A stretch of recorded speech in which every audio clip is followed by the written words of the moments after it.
correctional officer was arrested after investigators said she allegedly received an $18,743 bribe through Cash App from an on behalf an inmate.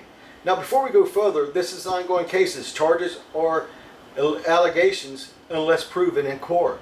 But the lesson behind the story is something every correctional officer needs to hear. Money is never worth it. Let me say this clearly. No amount of money from an inmate is worth your badge. It is not worth your job. It is not worth your pension. It's not worth your freedom. And it's not worth your family's name being attacked or attached to a criminal case. In corrections, inmates watch staff and they learn your habits. They learn who's struggling financially. They learn who is emotionally vulnerable. They also learn who likes attention, who likes favors, who complains about money, and who is burned out, and who thinks they can bend the rules just one time. And once that line is crossed, it usually does not stop at once. It don't stop at one favor. It starts small. It starts with a message, a phone number, a cash app, a small favor, a little information here, a package, a transaction. And then suddenly, that staff member is no longer in control. Now the inmate is. Inmate manipulation is very real. And this is why I talk about it so much on my channel. You know, manipulation does not always look like a threat. Sometimes it looks like kindness. Sometimes it looks like sympathy. Sometimes it looks like easy money. And sometimes it looks like nobody will find out. But behind the walls, nothing stays hidden forever. You know, behind the walls we have cameras. There are phone records, financial records, message logs. There are other inmates watching. There are also other staff watching. There are investigators watching patterns. And when money starts moving between staff and inmates, that is a major red flag, guys. And according to the report, the warrant stated that the alleged payment was meant to influence how the officer conducted her job while working at the facility. That is why this is such a serious issue.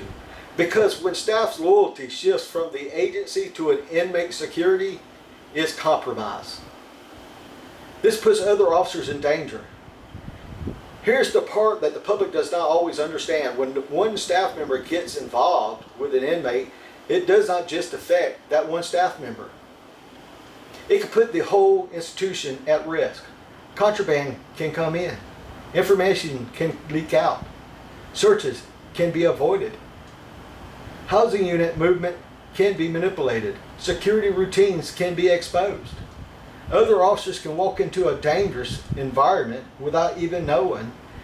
That is why staff misconduct is not just an ethic issue. It's an officer safety issue.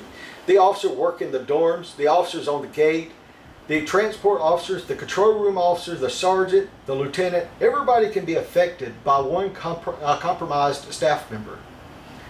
You know, the warning signs officers should watch for now.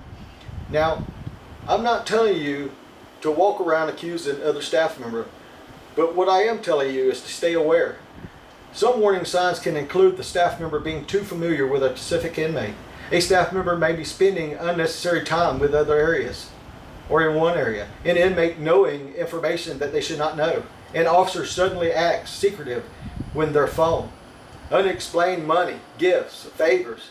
And officers defending an inmate too strongly when there is no professional reason. A staff member ignoring small rule violation from the same inmate over and over. Again, that does not automatically mean someone is dirty, but in corrections, patterns matters. You do not ignore patterns. Protect yourself, guys.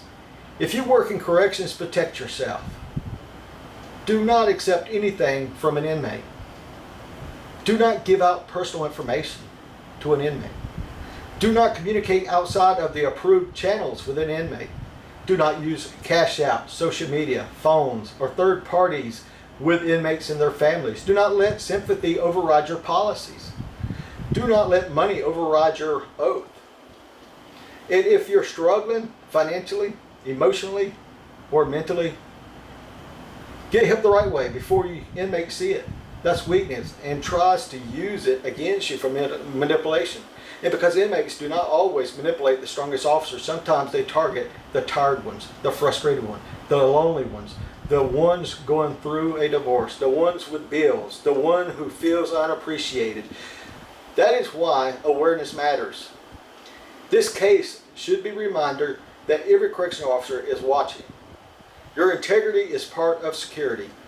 When you put that uniform on, you are trusted with keys, information, movement, safety, and authority. That trust cannot be sold, it cannot be traded, and it cannot be compromised. One bad decision can turn a correctional officer into a headline. So stay sharp, stay professional, watch your circle, watch your habits, and never let an inmate's money, attention, or pressure pull you away from your oath. Because behind the walls, your integrity does not just protect your career, it protects everybody working beside you. Now, if you work in corrections, drop a comment below. What is one warning sign of inmate manipulation that new officers need to understand? And if you want more real correctional officer awareness content, make sure you like, subscribe, and share this channel with another officer who could hear it or could use to hear it.